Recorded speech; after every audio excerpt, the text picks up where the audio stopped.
Well, one of the big pieces of news from the past week is the situation with a man named Jayland Walker in Akron, Ohio.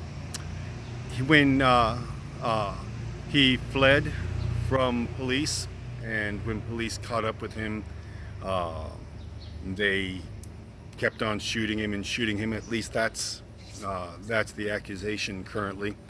Whether there were all 30 police officers and the man turned around at once and all 30 of them shot him twice, or whether it was more like the Mad Magazine cartoon depiction of the hunter who loves to first shoot the deer and kill it and then pump bullets into it just because the animal has no more defenses and they can uh, shoot their guns.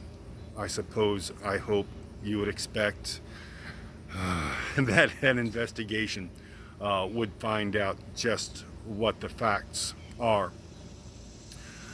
But these situations, it has never, ever, ever surprised me that citizenry in general does not enjoy interactions with police officers, and that's only only reasonable.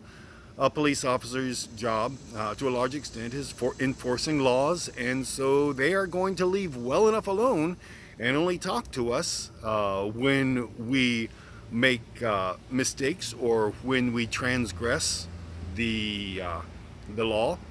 And then their interactions with us are not going to be pleasant because they are going to entail punishment uh, for our uh, for our transgressions, and that's never pleasant.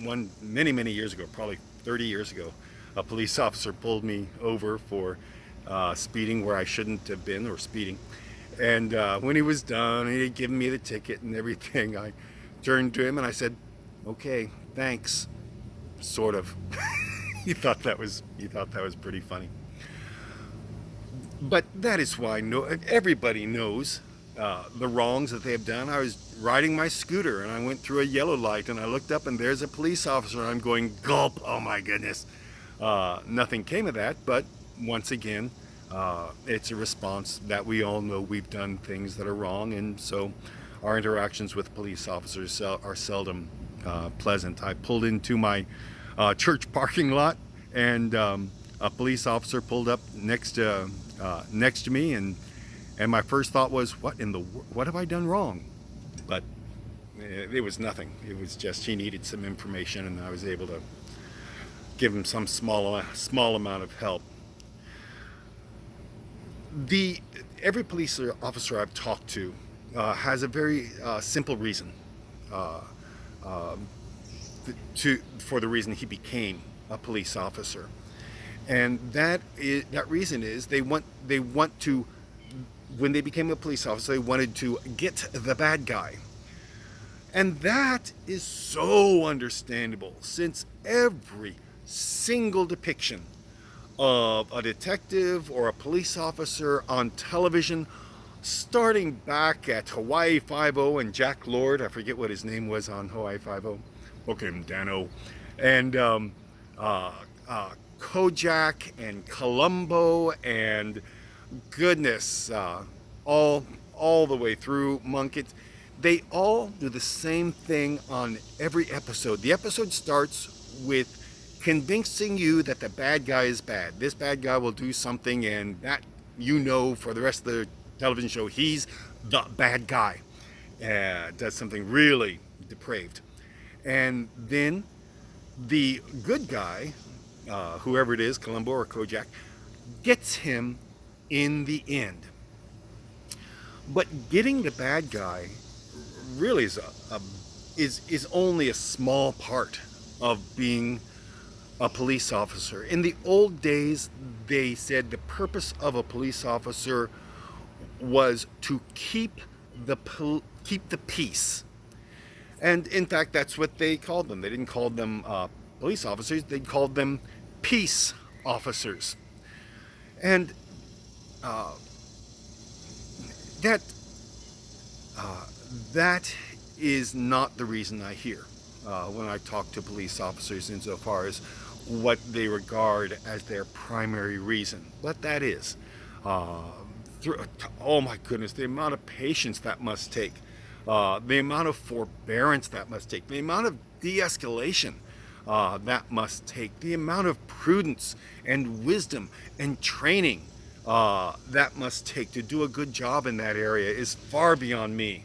I'd never want to be a manager at any sort of concern where I have to, goodness, put up with the foolishness of people, and for the same reason, I don't think I'd do a very good job at all being a police officer.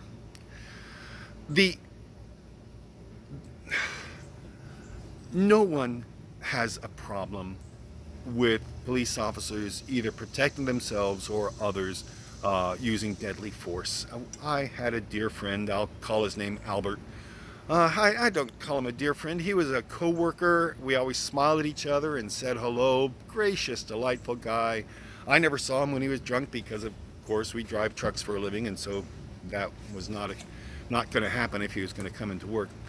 But one day he got drunk, and he got pretty drunk, and apparently he got more drunk, and one of his neighbors, for whatever reason, called the police.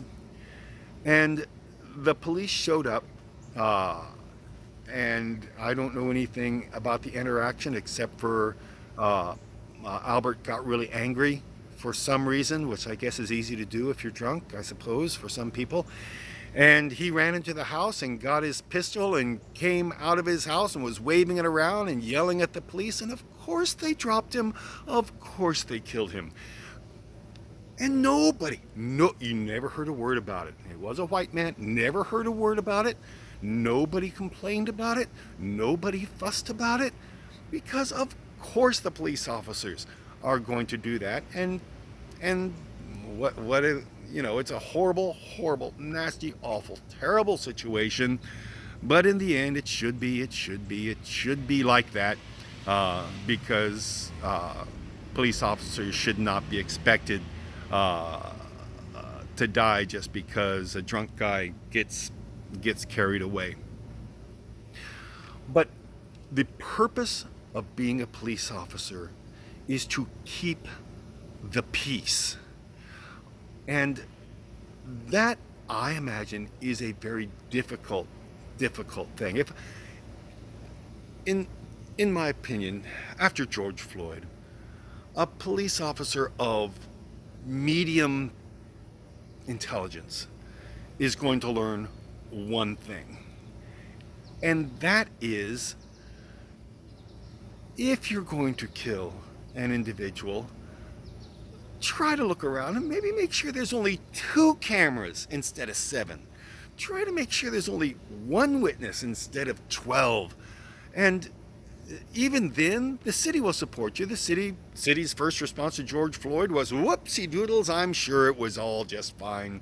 Nothing to see here, move on, pay no attention to the man behind the curtain. And it wasn't until there were worldwide protests that anything was done. Now, what are the odds of that happening? I don't know, but they're small. They're very, very small, and there's a certain amount of wisdom that if I were a police officer and I thought things through, I would say, you know what? It really is true.